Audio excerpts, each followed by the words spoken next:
مساء الخير على كل الناس اللي بتتابع صفحتي.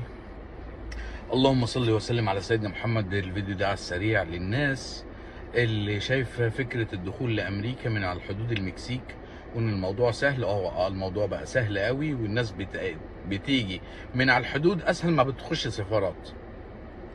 بس عاوز اقول لكم الحدود اللي اتفتحت والناس اللي بتيجي تهريب والكلام ده كله، الله يعينهم ويصلح حالهم ويرزقهم.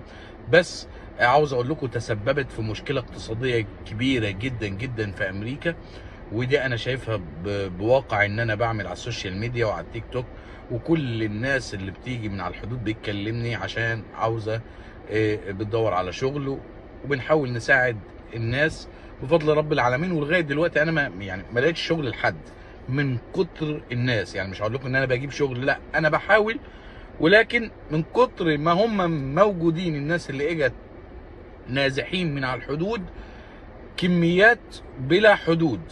فعاوز اقول الوضع للناس اللي بتفكر تيجي، وصل التدني هنا، تدني ان الناس العرب بقت بتشغل الموريتانيين، والناس اللي جايه من على الحدود بيشغلوهم ببلاش. طب هتقول لي ازاي ببلاش يا طاهر؟ في حد بيشتغل ببلاش؟ لما بيجي واحد مش لاقي ولا نومه ولا مأكل، ومش عاوز ينام زي الهوملس اللي في الشارع اللي هم ضاربين هيروين وكوكايين، الناس المدمنه دي، الهوملس اللي في الشوارع دول مرميين في الشوارع عشان يعني بايعين كل حياتهم في قصاد شمه.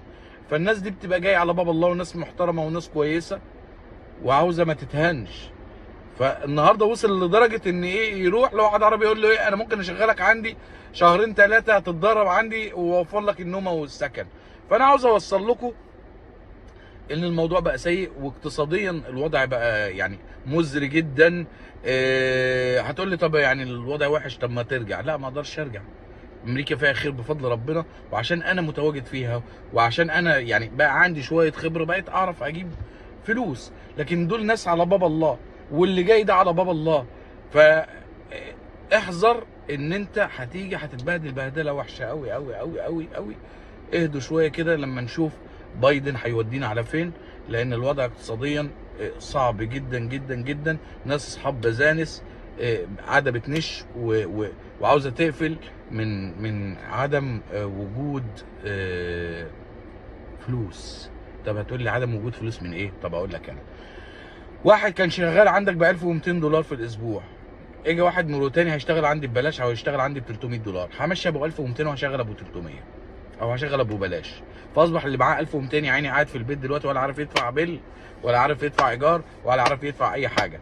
ليه؟ صاحب الشغل مشاه عشان يوفر ويحط على قلبه فلوس.